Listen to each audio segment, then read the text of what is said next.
说反了。啊，你还说 phi 吧？phi 就那个处理条件。你说 theta 是那个什么？对，那个 phi，那个不 phi。Okay, so let's get started. My goal today is to finish chapter 4 and try to get into chapter 5.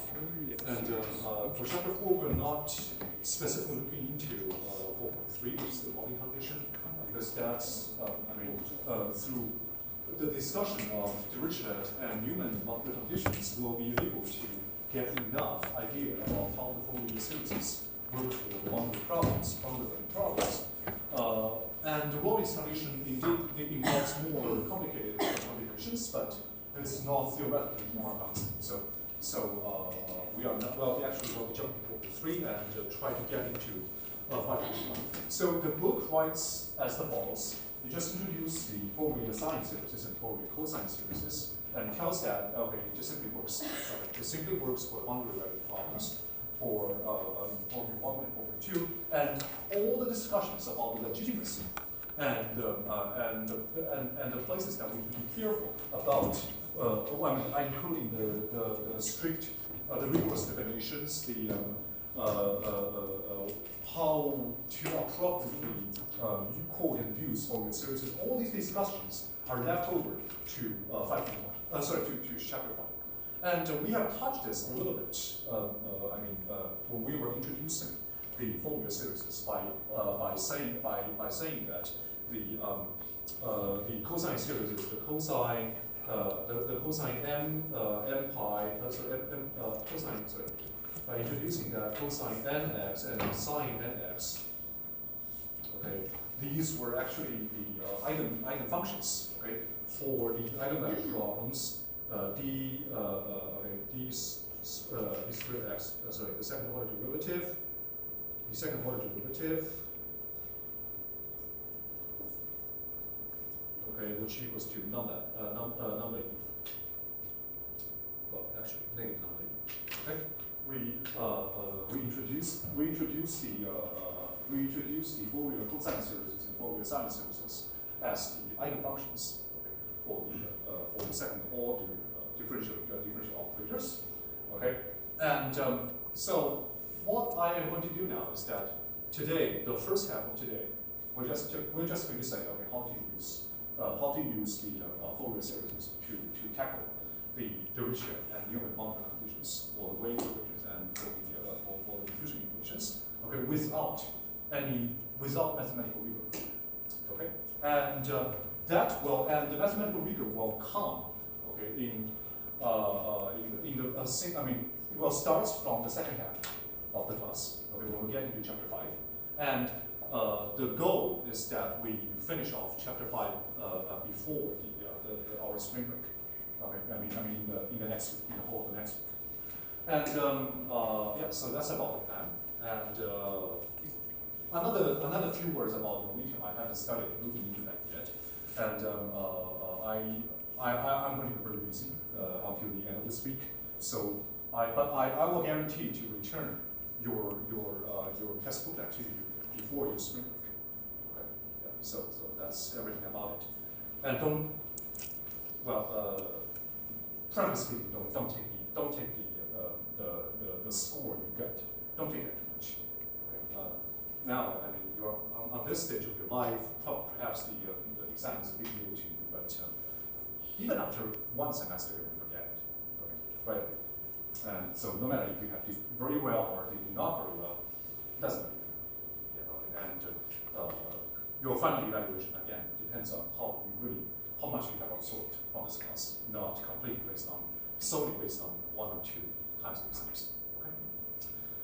Cool. So we will be starting from reviewing a little bit for the Dirichlet boundary problem. So we started from let's say utt equals to c squared uxx, and this x is defined on 0 and L. Okay, and we are having boundary conditions u0t, which equals to ult, which are kept as 0 from the beginning to the end.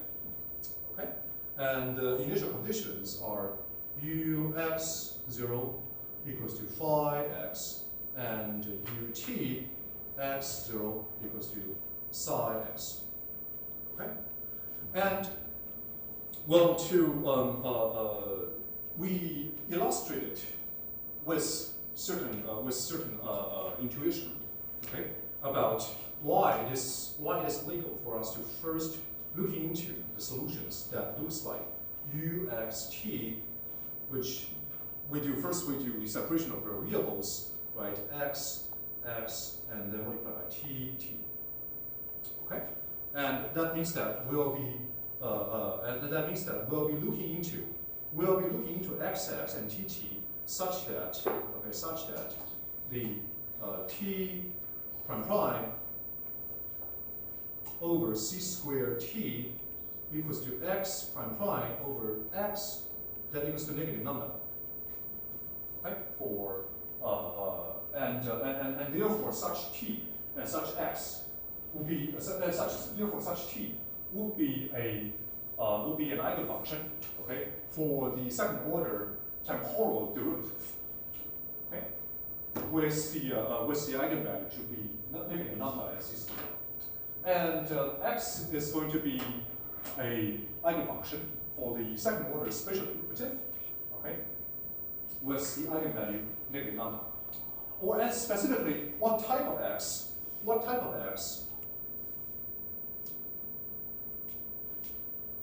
xx, okay, would be legitimate. Okay.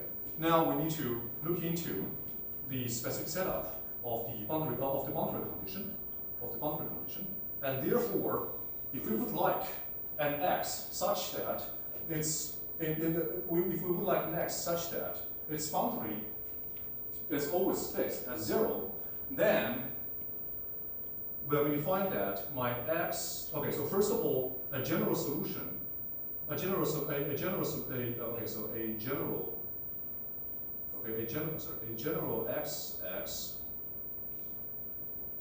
solving x prime prime plus lambda x equals to 0 is going to be something like xx, okay, that equals to c cosine beta x, and then plus d sine beta x. But to keep x0 equals to xl equals to 0, then actually I can never choose the cosine branch. Okay, I can only choose the sine branch. And also, the parameter beta over here, it can only be multiples. Okay, it can only be multiples of my it can only be multiples of 1 over l. Okay, therefore my x and x equals to sine n pi x over L, and this is corresponding to the an eigenvalue lambda n that equals to m pi over L squared. Okay, so far so good. And my n can be anything from 1, 2, 3, actually all the positive integers. Okay, all the positive integers. Okay? And similar arguments can be applied. Okay, similar arguments can be applied to the TT, and therefore my TT equals to a cosine m pi ct over L plus b. Oh, sorry. Let me put it this way. So okay. So let me go ahead. So let's do this. But let's say my TT solves t prime prime plus lambda c squared t that equals to 0, right? So my TT has to be certain things like A cosine beta x, and then plus B sine beta cx. Okay? So again, for different choices of n,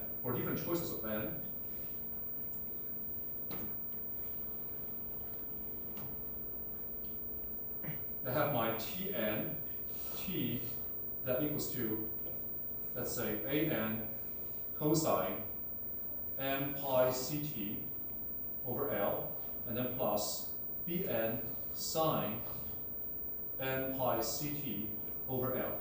Okay? And correspondingly, my in this case, this will also generate, okay, a series of functions n equals to 1, 2, 3, okay? So for a fixed choice of lambda, okay, actually lambda n, for a fixed choice of lambda n, again, I need to satisfy, I need that x prime prime that equals to, I need x prime prime plus, okay, lambda n x equals to 0, and t prime prime plus lambda n c squared t that equals to 0, right?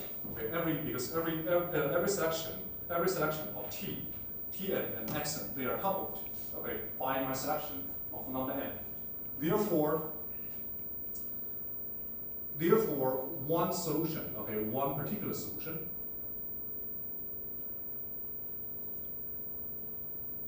okay, one particular solution to the differential to the wave equation, okay, to u t equals to c squared uxx, okay, on 0 and L,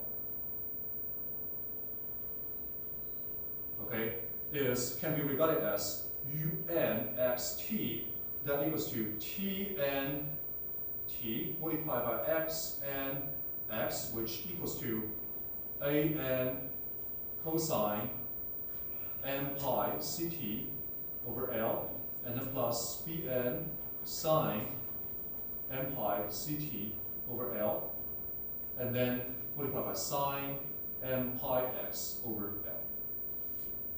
Okay, this is just a brief review of what we have done the last time. And finally, since this is a specific one particular solution, right? And since my n is actually arbitrary positive integers, therefore the general solution to the wave equation on such a finite interval equipped with the homogeneous Dirichlet boundary condition, okay, and also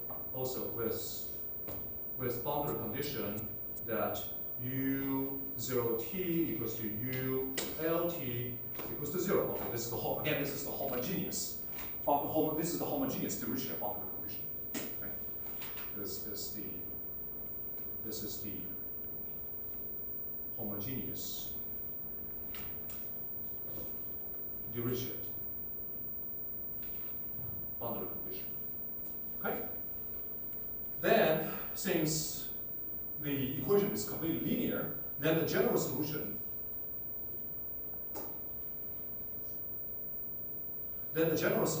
is exactly something like u, okay, xt that equals to any linear combination between the un, right? Any linear equals to, okay, any linear combination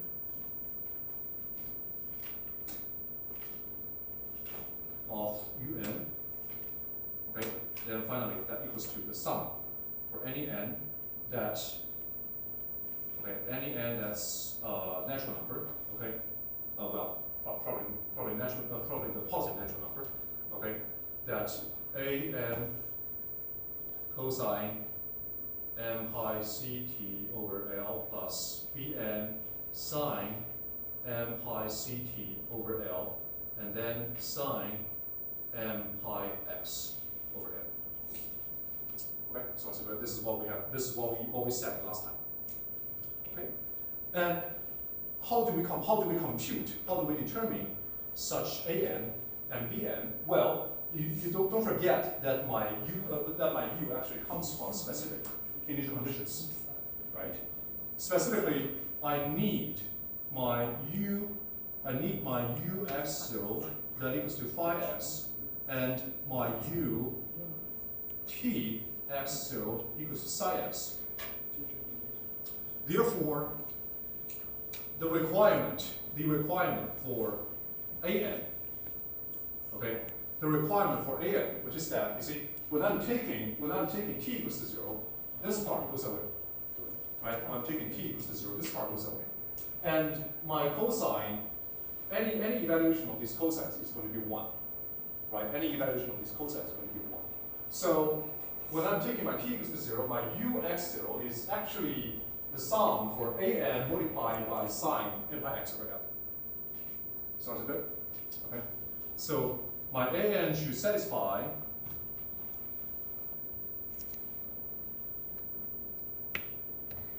that, okay, ux0 equals to an sine n pi x over l, and that should exactly equals to phi x. Okay. Also, what about the first order derivative? What about the first order derivative of ux evaluated at 0? When taking the derivative, when taking the temporal derivative, the cosine will become sine, negative sine, right? My sine will become cosine. And when talking about negative sine and evaluated at 0, everything is going to be 0, so the first term is going to disappear. And the second term will become everything, it will actually become bn multiplied by n pi c multiplied by cosine something, evaluated at 0, right? And that cosine, again, is going to be 1. It's going to be 1, okay? So my bn should satisfy that. My ut, okay, bn should satisfy that ut x0, that should exactly equals to, sorry, here I have the sum, okay? The sum for n pi c over l multiplied by bn multiplied by sine n pi x over l. This has exactly to be psi x. This has to be psi x, right? Oh well, okay. Then of course the very natural question, the next step is going to say, okay, so now I have already determined what is phi and what is psi. Okay, how do I use that to compute what is my an and what is my en? How do you do that? Okay, that is actually related to if you still remember in linear algebra there is a process that's called the Gram-Schmidt process about computing the weight. Okay, when I'm trying to use an orthonormal basis, okay, to represent an arbitrary vector. Okay, how to compute the weight carried by each vector in the basis, right? And that question actually belongs to slightly later, the second half of today. Okay, that belongs to when we are exactly talking about how to build up a complete orthonormal basis, okay, of the functions, of the space of the function, okay, based on what? Based on the Fourier sine series and based on the Fourier cosine series. Because the an here is what? An is exactly, so you see here I'm doing what? I'm using the sine series to express phi x. I'm using the I'm also using the same sine series to express psi x, right? And since you see the sine x, the sine pi x, these are what kind of things? These are the eigenfunctions of what? These are eigenfunctions of the second order spatial derivative, right? The sine, these are. So let me try to remind you. Okay, this is the eigenfunction of this, right? These are the eigenfunction of this. So that's good. These are eigenfunctions of this. And the second order spatial derivative is what kind of operator? We have argued that this is actually a self-adjoint.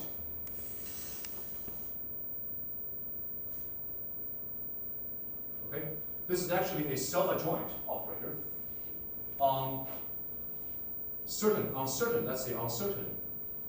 functional space, so a certain spatial function. Okay, we're going to clarify what is exactly the space of functions. That's slightly different. Okay, but since it is a self-adjoint operator, we know that a self-adjoint operator, first of all, a self-adjoint operator is definitely diagonalizable. And second, all the eigenvectors of the self-adjoint operators are what? Are orthogonal to each other.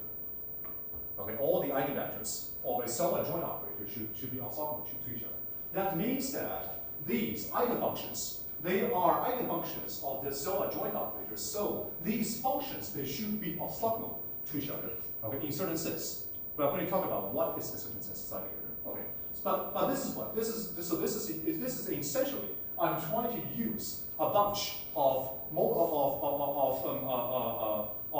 pairwise orthogonal.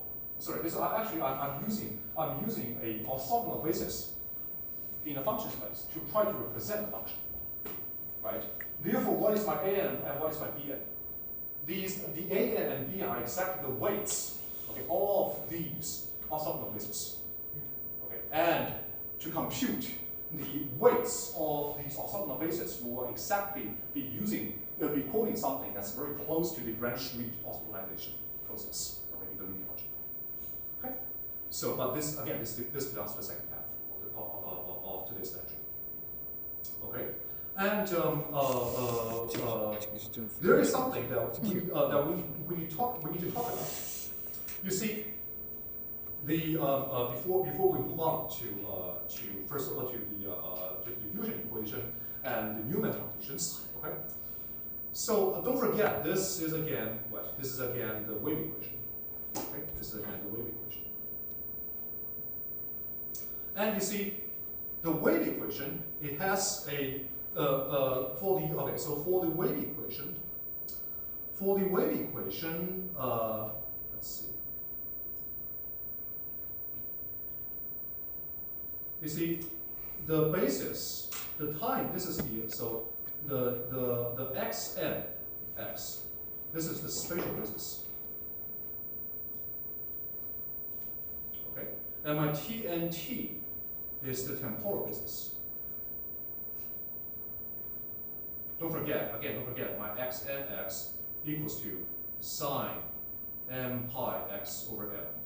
And my t n x equals to a n cosine m pi ct over L and plus b n sine m pi ct over L. Okay?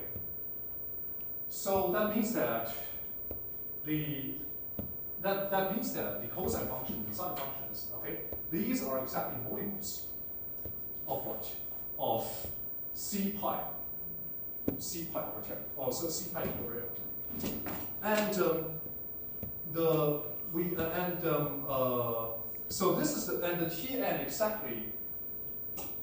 It describes what is the behavior of the nth modes on time, It tells you that, okay, because you see, what is my un?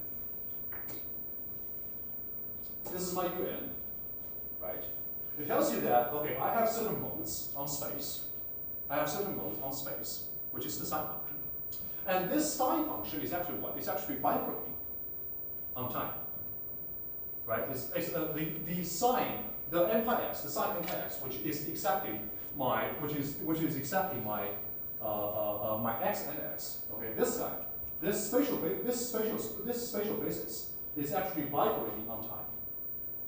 How vibrating in what sense? In the sense of cosine m pi ct over L and sine m pi ct over L. Both of these kind of things, they are describing the vibration, right? Both of these two functions at one time, they describes the vibration. Okay, and vibrating in what frequency? Vibrating in what frequency? The frequency is exactly what? Is exactly n pi c over L. Right, n pi c over L. So another argument is that the frequency, the vibrating frequency for x and okay, for the basis x and x is exactly n pi c over L. N pi c over L. But don't forget, what is c? What is c?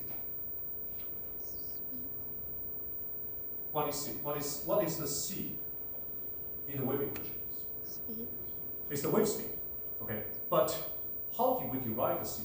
What does c squared mean? It's the t over rho, right? It's the t over rho.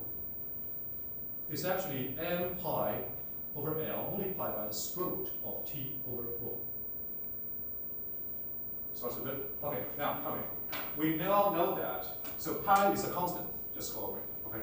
N means that everything is the multiple of what's happening over here, okay? The frequency can only be multiples, exactly the multiples, okay, of these things. L is the what? Is the length of the string. What is T? T is the tangent of the string. What is rho? Rho is what? Rho is the density, or how heavy the string is. Right? Okay, so now, imagine that you're playing a violin. Imagine you're playing a violin, right? How many strings that we're having? We're having 4 strings, right? So for the strings that is more heavy, is the tune always higher or lower? Lower. Lower, right? And which means that if a string is more heavy with a larger rho, then the vibration is going to be what? It's going to be less frequent. Okay. Okay. And so that's the discussion about the mass, about the density. Also, you see, before a symphony starts, okay, you're going to see that these musicians, they do what? They tune the string, right? How do they tune the string? They're actually slightly tuned, because they cannot change the string. They cannot really change the string. But what they usually do is to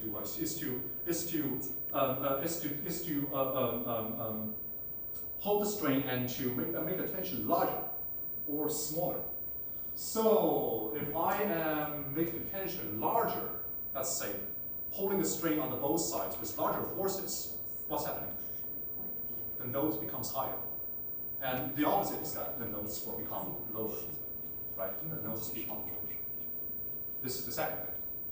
And the third thing is the following. The third thing is the following. Well, you see, when you are playing when you are playing the violin, okay, and when the string is vibrating, is the note completely pure? Mm-hmm. Is that a pure note coming from the vibration of the string? No, it's never a pure tone. It's never a pure tone. It's actually what? It's actually a tone, and okay, the bass note. What is the bass note? The bass note is when n equals to 1. When the n equals to 1. The slowest, the most fundamental vibration. Okay? And when n equals to 2, and the other vibration is going to be 1. And the other vibrations will come when n equals to 2, 3, 4, 5, and all the other things. Okay? So that is to say, that is to say, the pi over rho square root of t, pi over L, and the square root of t over rho. This is the fundamental. This is the fundamental note of a string. Okay, this is the fundamental note of the string. And all the overnote, okay, all the overnote of a string can only be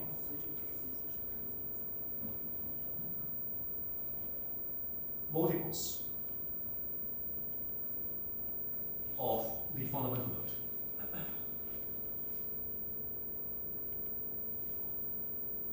That's why, even though when I'm saying that the note played by a string, of course it is not pure, it's not pure, it's not pure in the frequencies, but that's still much cleaner than when somebody is singing.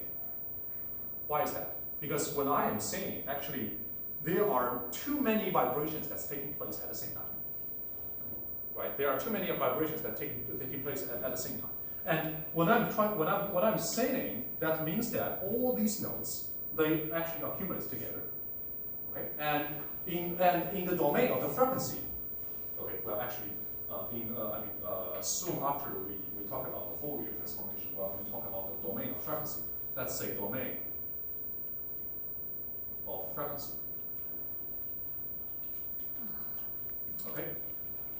The domain of frequency, let's say, I'm going to use what? I'm going to use the, so you see here, I am having the, you see here, I'm having the AN and BN describing the, what? The amplitude of the vibration on the frequency m pi c over L. Right? I'm using that. And of course, the larger the AN and the BN, that means that the larger the vibration on the frequency m pi c over L. So that's good. And the argument is that I will be able to use, okay, I will be able to use a function about the weight of these frequencies, okay, to describe, let's say, the fingerprint of a voice, okay. So when human sings, okay, then the fingerprints of the voice usually is something like this. Okay, so that's to say, this is the x-axis is the frequency. Okay, the axis is the frequency. So that means that it's actually a summing up on a lot of frequencies. Okay, that's nearby. But what about a violin string? The tune made by the tune of violin string. What can you say from here? What can you say from here about the distribution of the tune of a violin string? Can that be a continuous function over all of the possible frequencies? It's discrete, right? It's actually discrete. It can only be at which place? It can only be here, which is exactly the fundamental note. Right? It can only be here, the fundamental note, which here is, okay, pi c over rho. Okay, pi c over rho. And then double. Some place at double. Okay, this is 2 pi c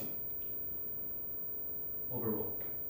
And then here, and then here, and then here, and then here, and then here. Over L. Over, yes, you're right. Over L.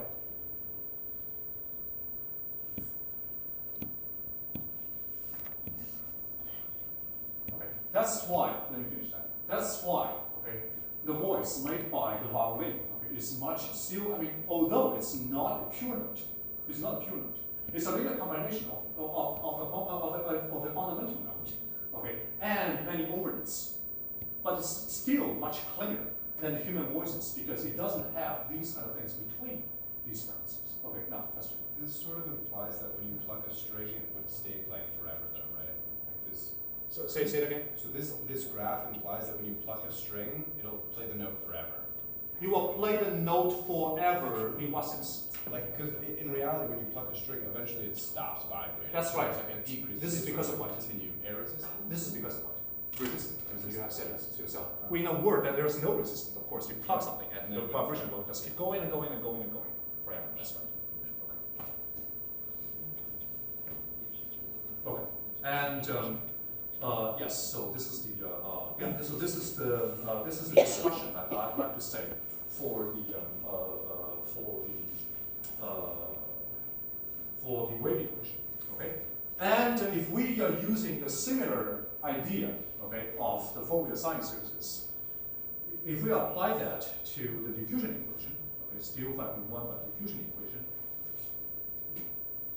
so perhaps I should, you know what, perhaps I should make this slightly thicker.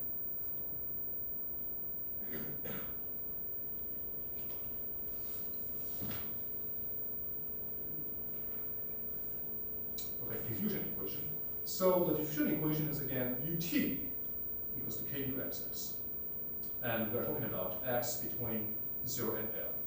And the boundary condition is still Dirichlet, homogeneous Dirichlet boundary condition, which is u0t equals to ult, that's kept at 0. And the initial condition, there's only one initial condition, that's ux0, which equals to phi x. Well, okay, don't forget, although the diffusion equation that we are saying, okay, I mean, under the when equipped with the Dirichlet boundary condition, the wave equation means what? It's actually over. Yes, it's actually over here. The Dirichlet boundary condition for the wave equation means what? Means that the strain to both of the sides of the strain are fixed at the same place. Okay, that's what does it mean by us0 and u0t and ult are kept at 0 in the wave equation. But what about the diffusion equation? What does it mean by the same type of homogeneous Dirichlet boundary condition? U0t and ult equals to 0. In the diffusion equation, what does that mean? That means that the diffusion is what? Is leaking on both sides, completely leaking on both sides. Because it is completely leaking on both sides, that means that nothing can be accumulated on the boundary. Okay, nothing can be accumulated on the boundary. Okay? So that again means that completely leaking on both sides. But whatever the physical interpretation is, okay, since this is the same type of the boundary condition, we can actually use the same idea. Okay, we can actually use the same idea of the Fourier sine series to tackle this question, which is that now you see again, let's say the separation of variables.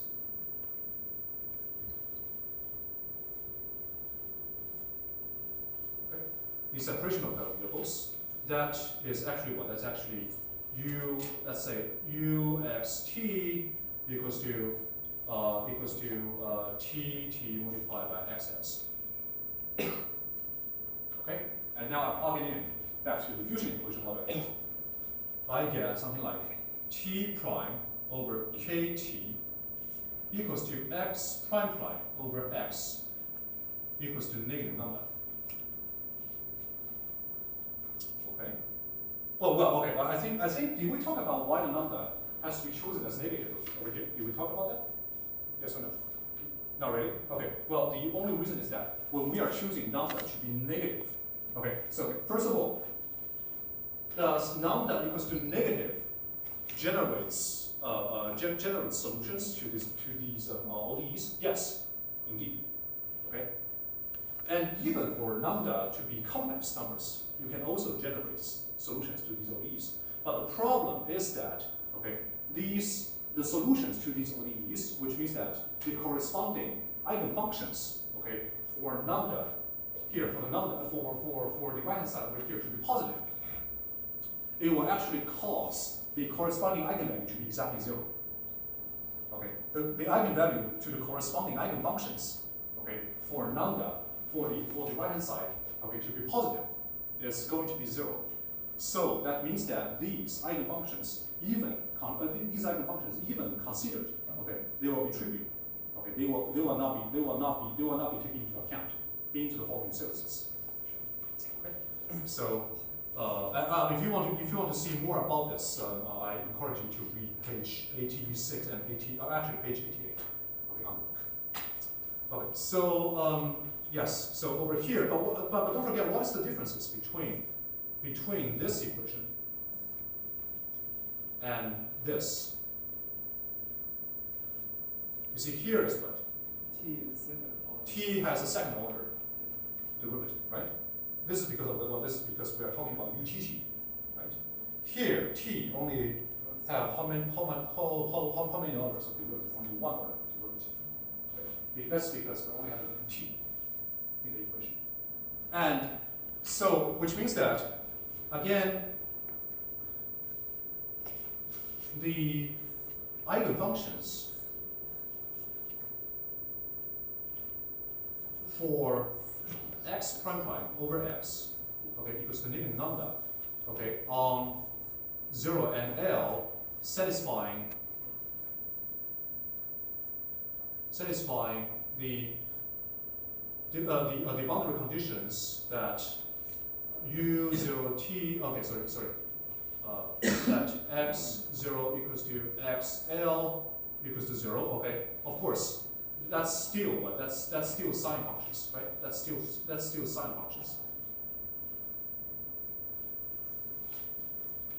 Okay, which means that we are still having things like xn equals to sine n pi x, xn x, okay, equals to sine n pi x over n.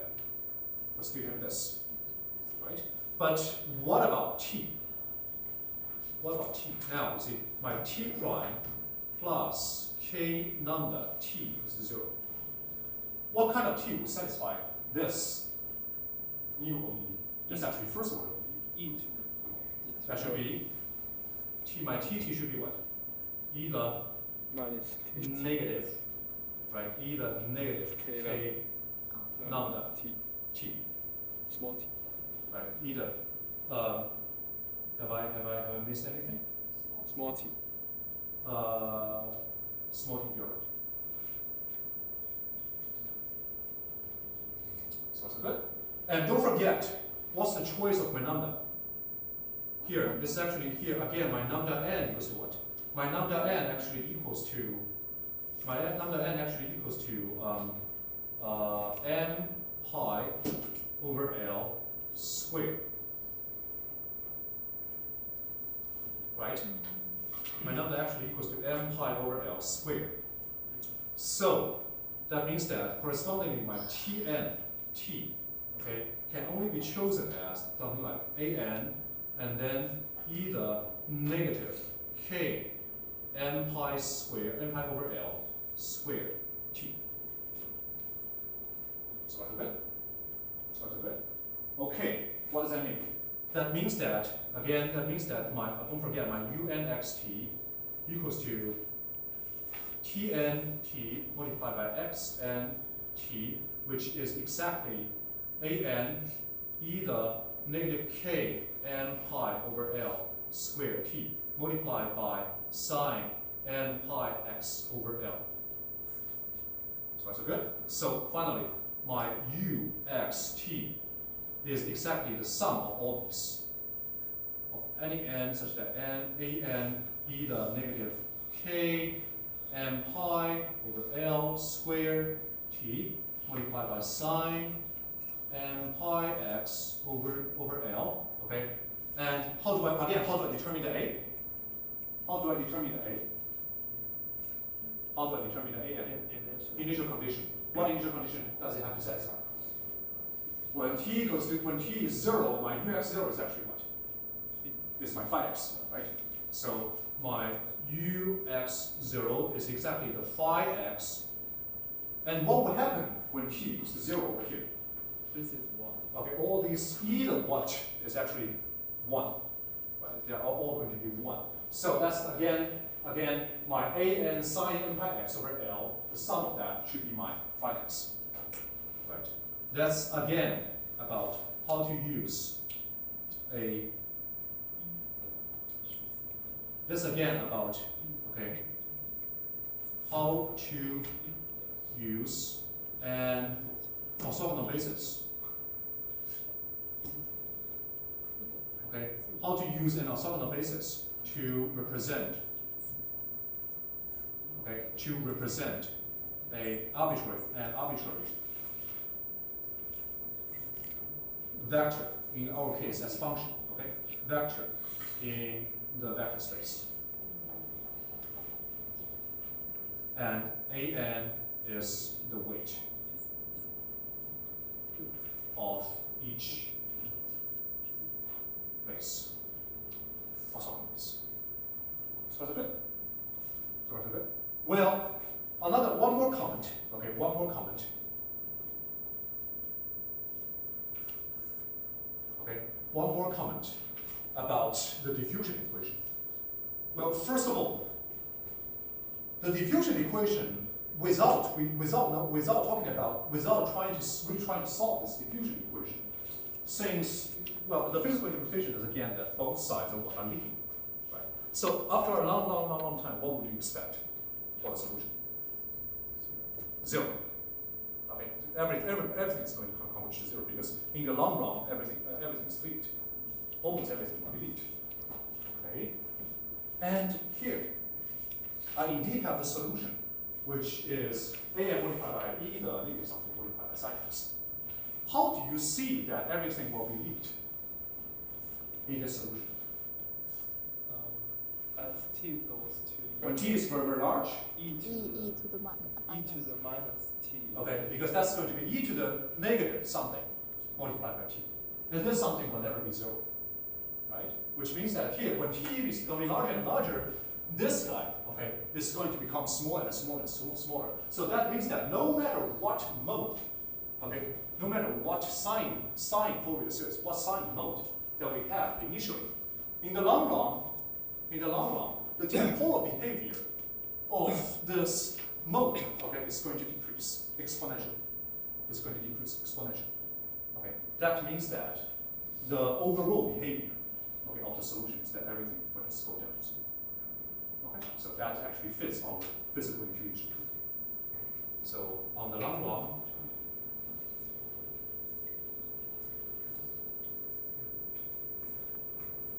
okay, e the negative k m pi over L squared t, that will converge to zero. Okay, so my uxt actually it also converges to zero. It actually uniformly converges to zero. It actually uniformly converges to zero. But here, since not everybody has learned analysis, so that we're not going to talk about what is uniform or whatever.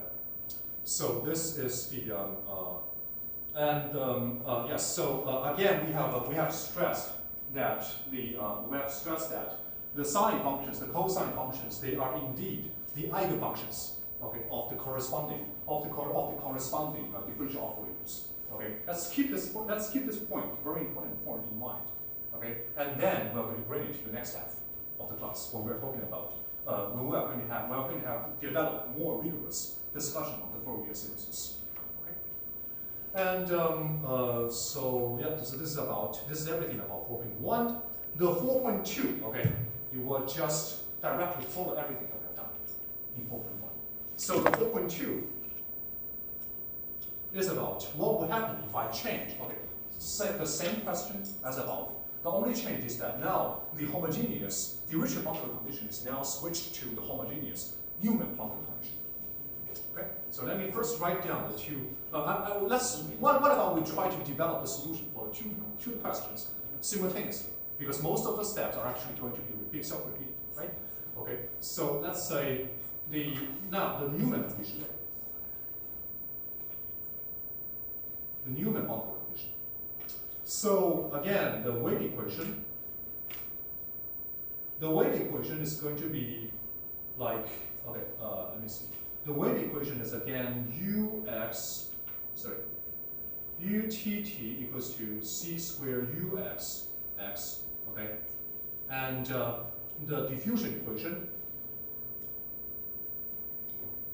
is ut equals to kuxx. The boundary condition, the Newman boundary condition is exactly u0 t equals to, okay, sorry, ux 0t equals to ux lt, that is 0. Okay, same over here. Ux 0t equals to ux lt, that equals to 0. And here, there are two cases of initial conditions for wave equation, which is ux 0 equals to phi x, ut x 0 equals to psi x. Here I only have one piece, which is ux 0 equals to phi x. Okay, before we proceed, what does it mean? What's the physical implication for the Newman boundary condition over here, for the wave equation, for the diffusion equation? For wave equation, both ends have 0 spatial derivative. Okay, which means that they are moving completely freely. Both ends are moving completely freely. Okay. And what about the diffusion equation? We have discussed this. What about the diffusion equation? Both ends has what? Both ends have no. So first of all, what's the physical interpretation of a spatial derivative of u in the diffusion equation? The spatial derivative is actually the flux, right? It's actually proportional to the flux. And there's no flux on both ends inside. It's a perfect reflection.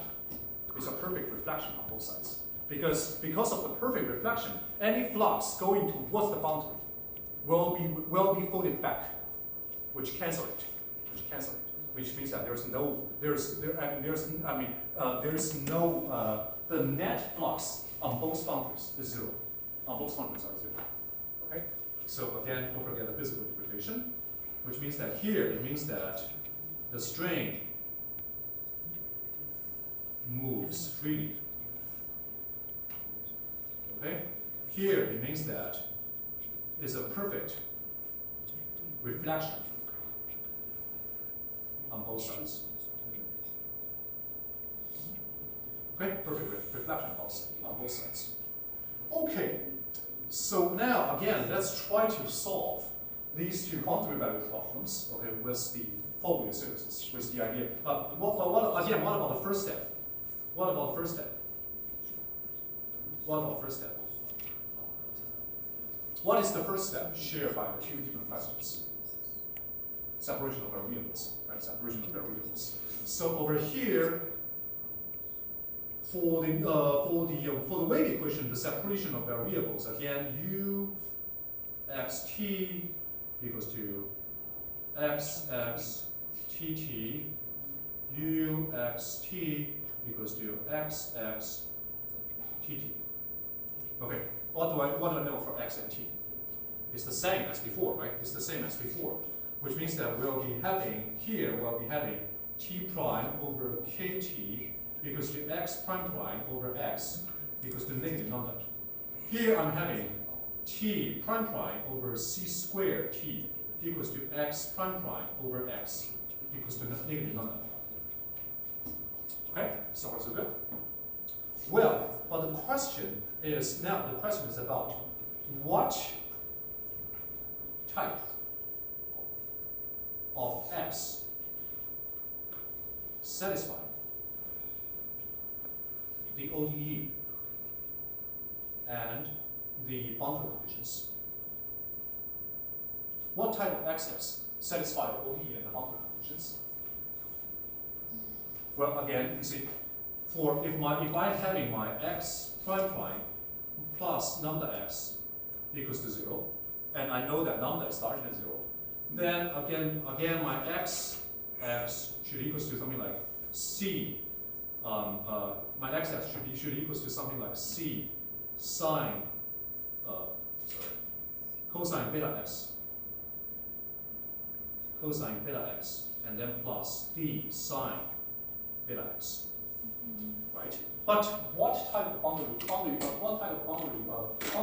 should my x satisfy for that? What type of boundary condition should my x satisfy for that? You see, because of what? Because my ut here, it is supposed to be what? To be a solution, right? The ut is supposed to be a solution, and its behavior on the boundary is actually controlled by my x-axis. X prime. Okay, so that means that my x prime evaluated at 0 and x prime evaluated at L, they should both be 0, right? Okay, so that means that my x prime 0 should equals to x prime L. Both of them should be 0. So good. Well, x taking the derivative. When my x take the derivative, that's actually x prime x is essentially c beta sine negative sine beta x, and then plus d beta cosine beta x. So you see here, my sine actually doesn't. My c, the choice of my c actually doesn't matter, right? Because x prime actually it's actually bound with sine beta x. Sine are actually 0 as 0. Okay? But the cosine beta, this term, it has to be 0 when x is 0. Right? So that means that what? That actually means that my d it has to be 0. My d has to be 0. And also I need my x prime L to be 0 at the same time. So again, that means that my beta, can only be. So that means that, that gets two things. First of all, my d has to be 0. Okay, my d has to be 0. And second, my beta can only be m pi over L. Okay, my beta can only be m pi over L. Only by doing this, that I can always satisfy my x prime 0 and x prime L. They're both 0. Okay. From the beginning to the end. Therefore, okay, so I'm having my xn x to be, I'm having my xn x to be exactly cosine m pi x over n. Okay. Now everything else will just follow. Everything else will just be exactly as what we want. So as far as we have identified that it's actually because all the things that we have talked about over here is the same. Okay, because you see in this context, although we talked about everything over here in the context of the wave equation, but all the argument over here actually also works. All the argument about here about my x-axis actually also works for the diffusion equation automatically, right? So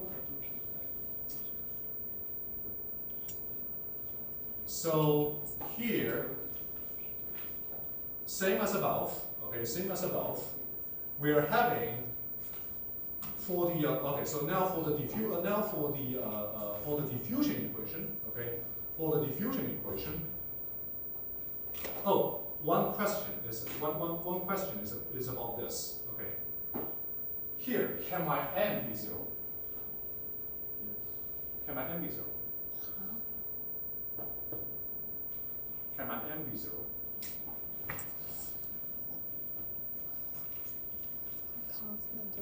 For the wave equation and for the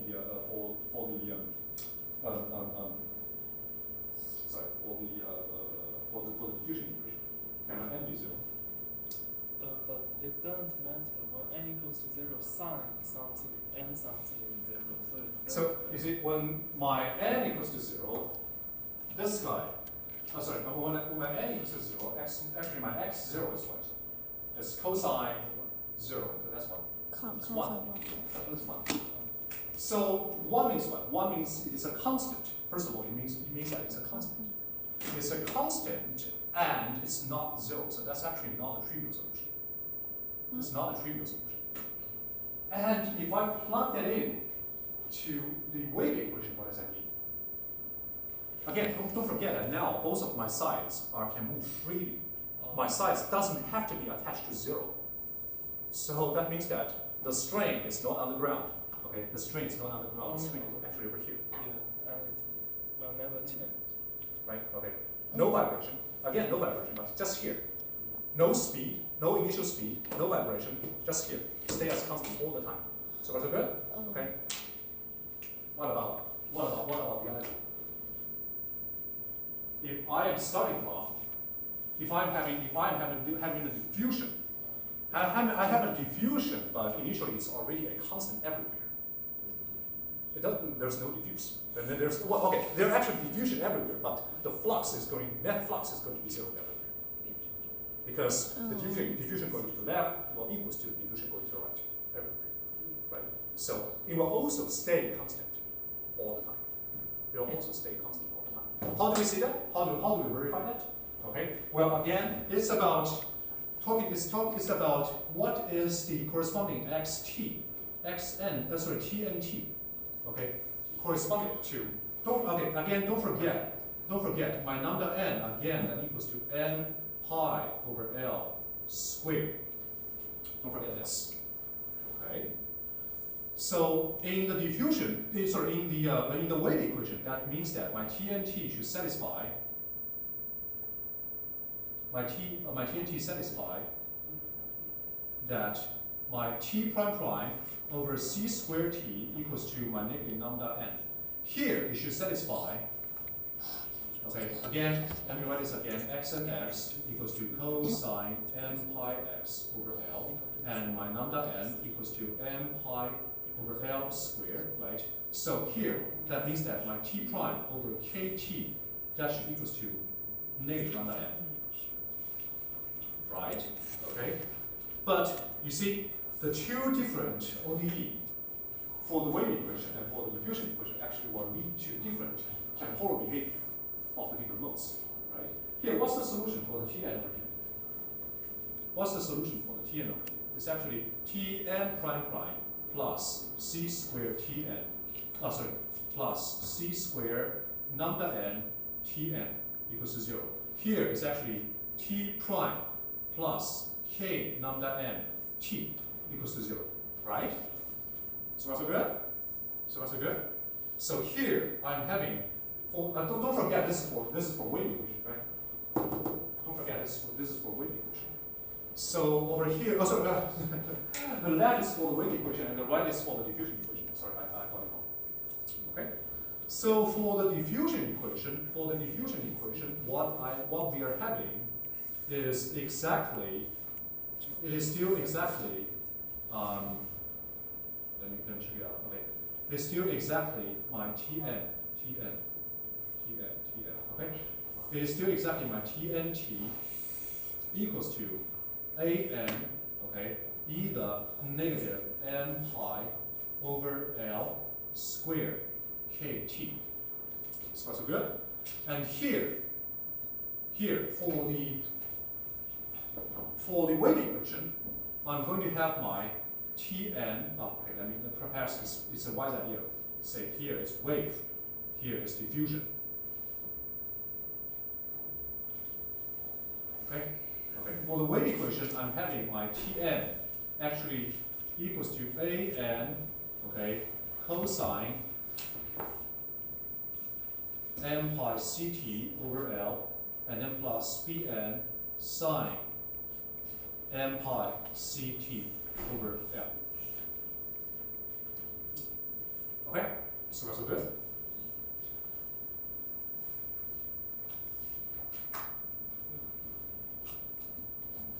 Okay.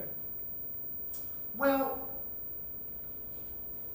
but again, don't forget that actually my n actually starts from 0, 1, 2. My n actually over here starts from 0. And so you see, finally, the linear combination for the diffusion equation, okay,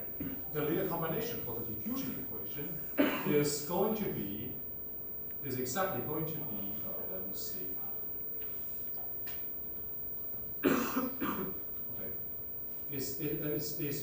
that is going to be, let's say,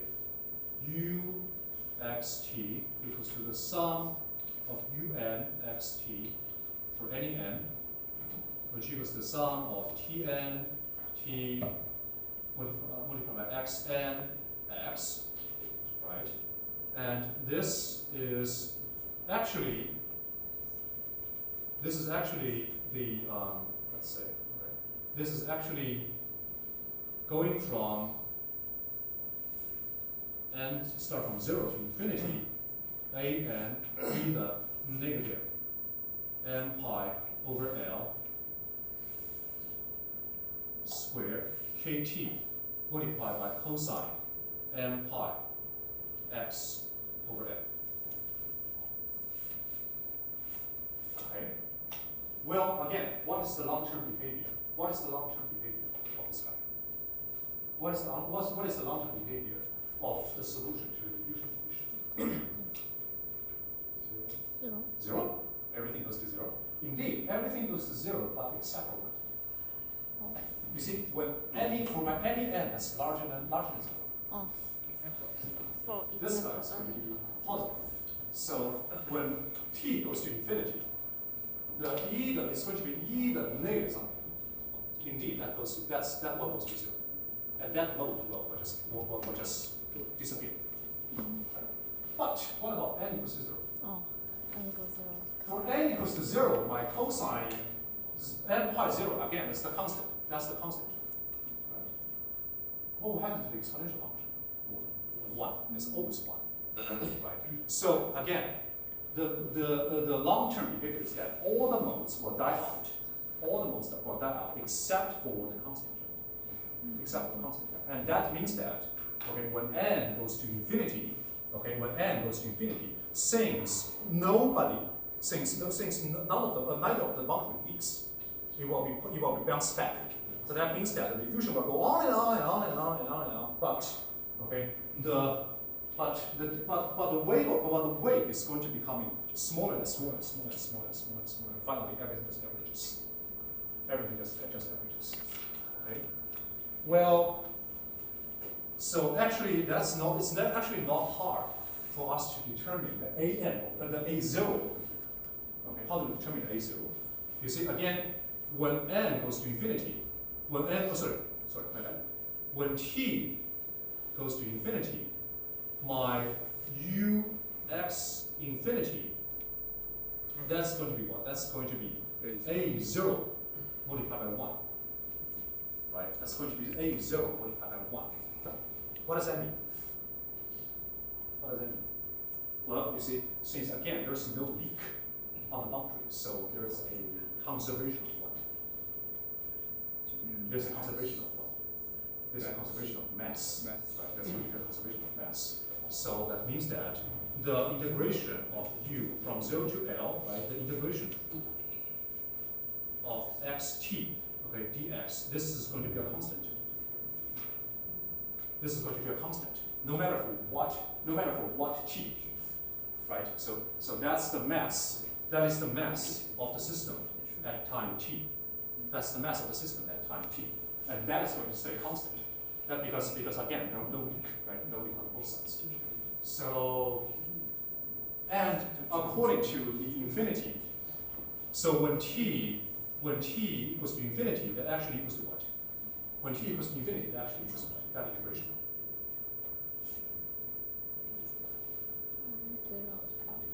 My ux infinity is A0 A0L. Okay, so that's going to be A0L.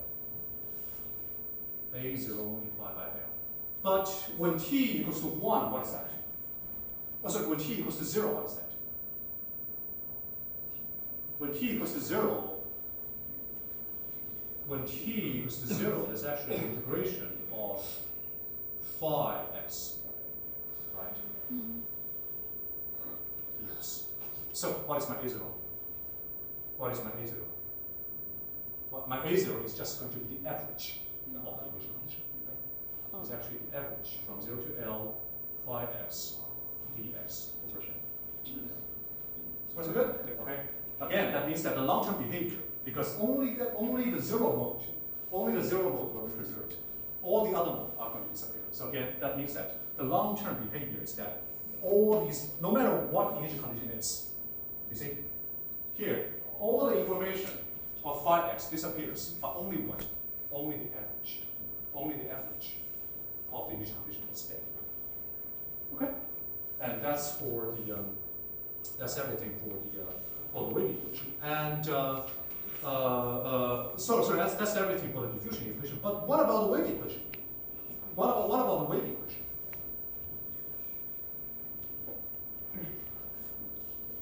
What about the wave equation?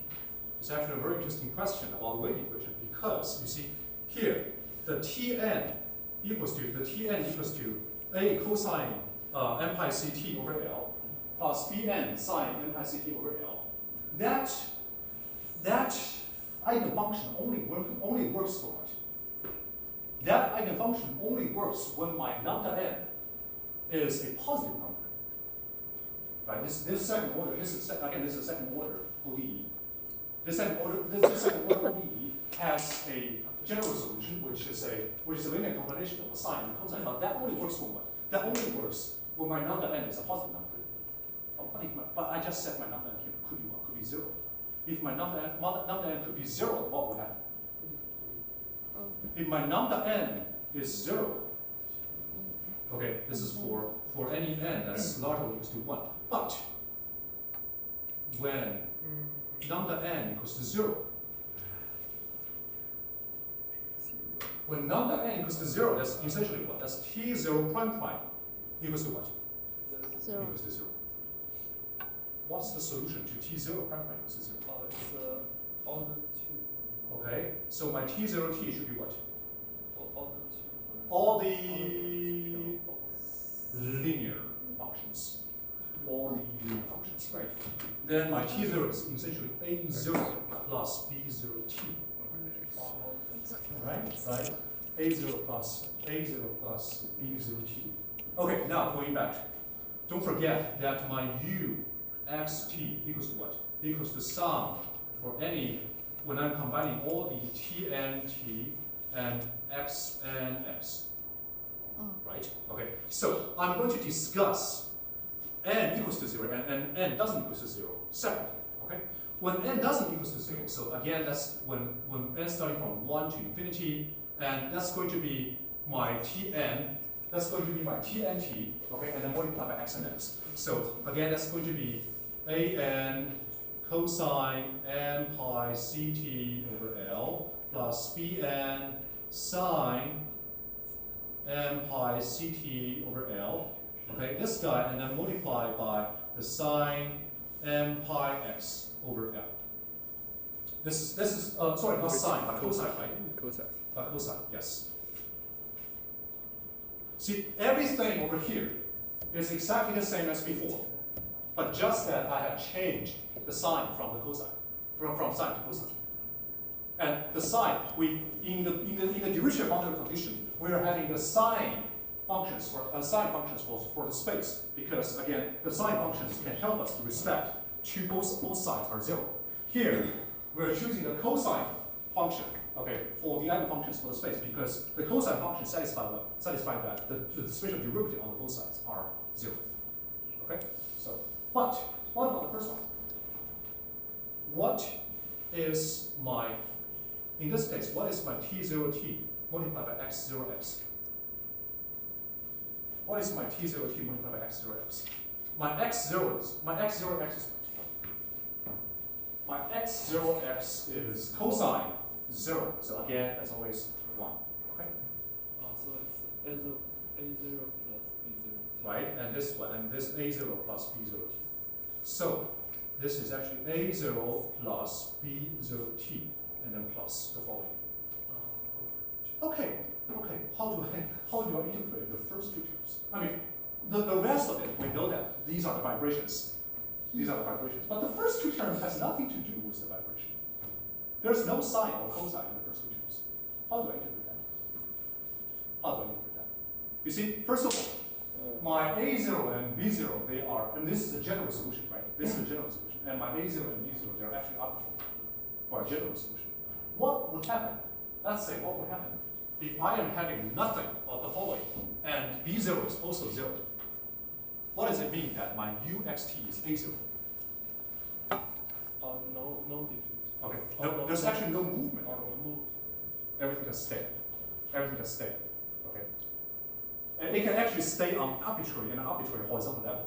It can be here, the string can be here, or the string can be here, or the string can be here. Doesn't really matter, right? what does it mean when I'm having nothing but the following, but A0 plus B0t? What does that solution mean?